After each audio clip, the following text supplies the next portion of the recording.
The defense team in Senzo Meyiwa's murder trial says they will be opening a case against the police and state. The defense is accusing the state of fraud after some discrepancies in cell phone data evidence.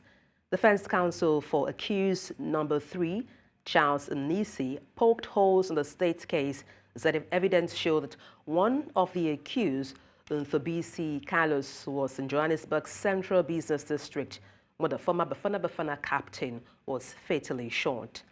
Mncube's cell phone records continued to be dissected by the defense on Wednesday in the Gauteng High Court in Pretoria, where 5 men are on trial for murder of Meyiwa. Advocate Mnisi said the complaint will be premised on fraud, altering and defeating the ends of justice, because this information is misleading the court. The Orlando Pirates star was shot dead while visiting his girlfriend, Kelly Khumalo, at her mother's house in Vosloorus on October 26, 2014.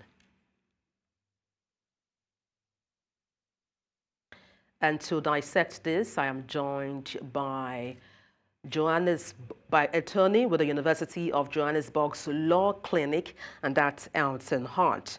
Good morning. Glad to have you join me. Good morning, and good morning to the viewers up in the West. All right. Now, can we say the defense team has been finally exonerated, following all they have been saying all along? And how credible is the information that the state has been bringing forth? No, indeed, I think the defense teams has finally gotten something to actually now also demonstrate to the court that somewhere, somehow, information is either tempered or altered to suit the narrative that the state is pursuing in court, to say that these are the 5 men that actually killed Senzo Meyiwa.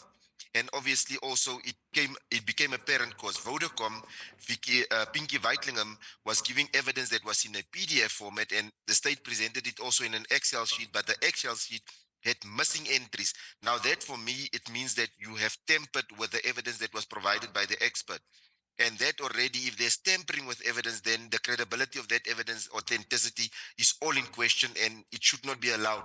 And it should then prove how many other instances did the state do this, because they have the tools to do these things. But then, how do you think the alleged threats relate to the actual evidence presented in court so far?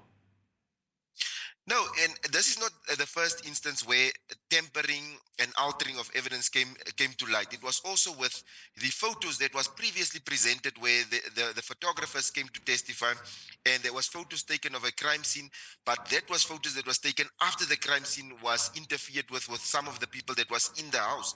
So this is not the first time, and this is now a build-up, and it might lead to that maybe this court might find these guys guilty, but if they go on appeal, the appeal court is going to actually reverse the judgment, because I see a lot of things that creates the impression that the police officers and how they behaved in this investigation was unethical, underhanded, and they're actually trying to pin a charge or murder case against these 5 accused, and not really pursuing the real people, and also the 7 that was in the house that actually knew what happened. Well, I'd like you to speak on these discrepancies we're seeing in the phone records. How do you think they relate to the overall case against the accused? Do you think they are material to the charges, or simply minor inconsistencies?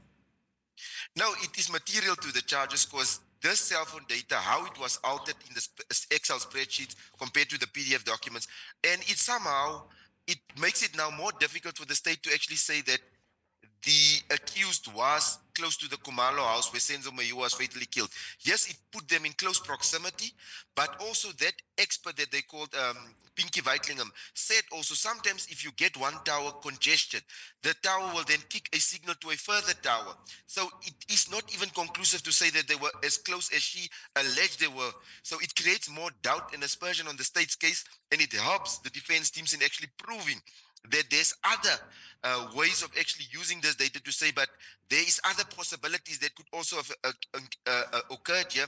And also the thing that they had in court is like between the SIM cards and the actual devices, that you can leave a device but use the SIM card, leave a device. So that discrepancy is sort of half big and material to the charges against these accused. And if the defense team plays it right, they can actually prove to court that this evidence, that's the only evidence that the state has to base their case on, is not conclusive to say they have committed the crime.